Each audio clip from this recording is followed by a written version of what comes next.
ایک بہت بڑا گناہ بدنگاہی کا گناہ ہے. آپ کو پتہ ہے ہمارے ملک کے اندر بدکاری، زنا اور بے حیائی کی شرح کتنی بڑھتی جا رہی ہے، کس قدر بڑھتی جا رہی ہے.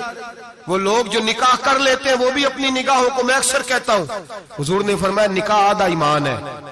جس نے نکاح کر لیا اس کا ایمان مکمل ہو گیا. تو جو نکاح کے بعد بھی باز نہ آیا، میں اس کو بے ایمان نہیں کہتا، لیکن نبی پاک نے فرمایا جو نکاح کر لے اس کا ایمان، بولیے ایمان محفوظ ہو گیا، اس کا ایمان، سارے بولیے ایمان.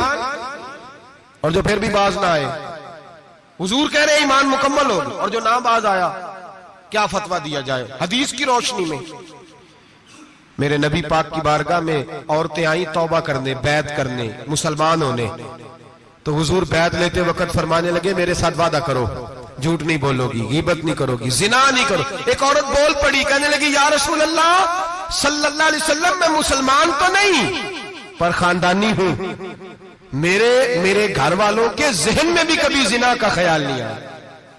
ہم تو اسے خاندانوں کے وقار کے خلاف سمجھتے ہیں. روز بری نظر سے کسی کو دیکھنا اور کسی کے بارے میں غلط باتیں، ناراض نہ ہونا. بہت سارے بوڑھے بھی لذت لے لے کے جرم بیان کرتے ہیں، گناہ بیان کرتے ہیں، غلط باتیں کرتے ہیں، کسی عورت کے بارے میں تبصرہ کرتے ہیں.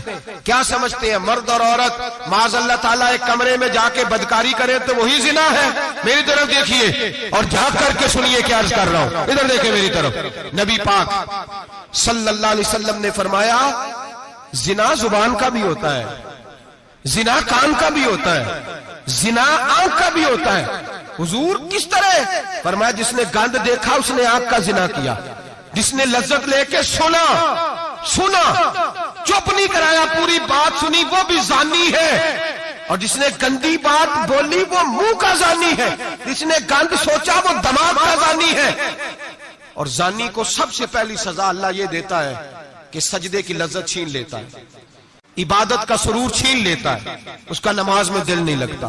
قرآن میں سب سے پہلی سزا اسے اللہ اپنے دروازے سے دور کر دیتا ہے.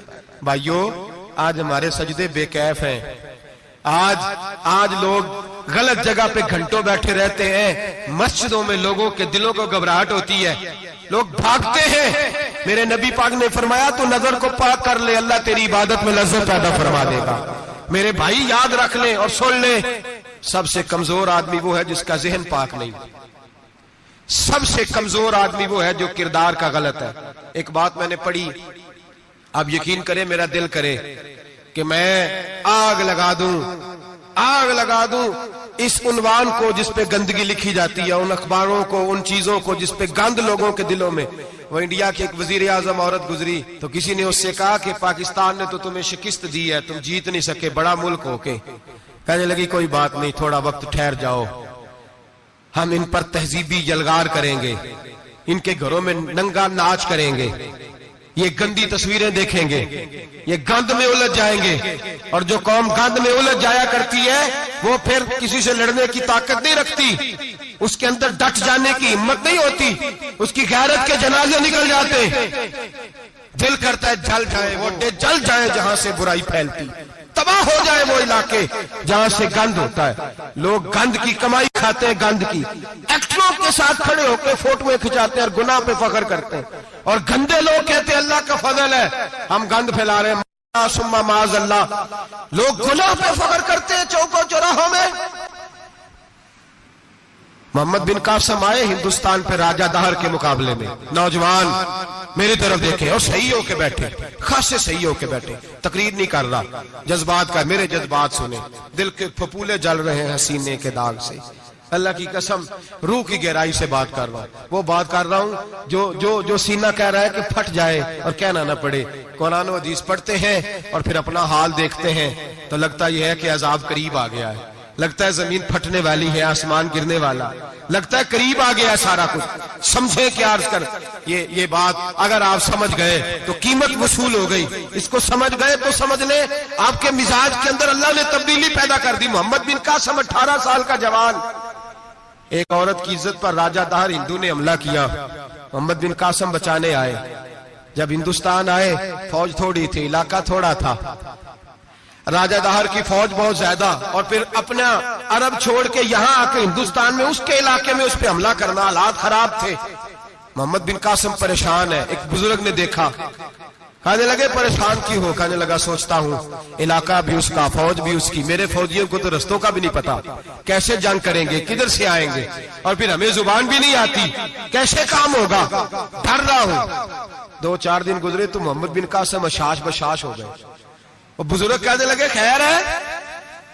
بڑے مطمئن ہو گئے ہو؟ کہنے لگے بس راجہ دہر ہم سے مقابلہ نہیں کر سکتا، راجہ دہر ہمارے مقابلے میں کھڑا نہیں ہو سکتا، وہ گرا کے گرا، وہ لڑکھڑایا کے لڑکھڑایا، ریزہ ریزہ ہو جائے گا۔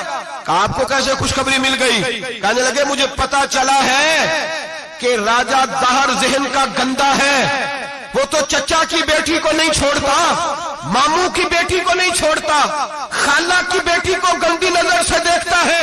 جس کا ذہن گندا ہوتا ہے وہ کسی کا مقابلہ نہیں کر سکتا، ہمیں فتح ہوگی، فتح، وہ گرے گا۔ وہ بزرگ کہتے ہیں میں سمجھ گیا کہ واقعی سے فتح ہوگی۔ آج کشمیر کیوں آزاد نہیں ہو رہا؟ فلسطین میں آگ کیوں لگی ہوئی ہے؟ مسلمان جب تک ذہن کا گندا ہے کمزور ہے، جب تک ذہن کا ناپاک ہے کمزور ہے۔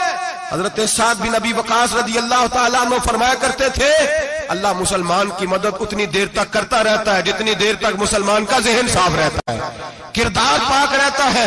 آگ اس لیے معاشرے میں لگی ہے، نوجوانوں تم کہتے ہو کامیابیاں نہیں ملتی،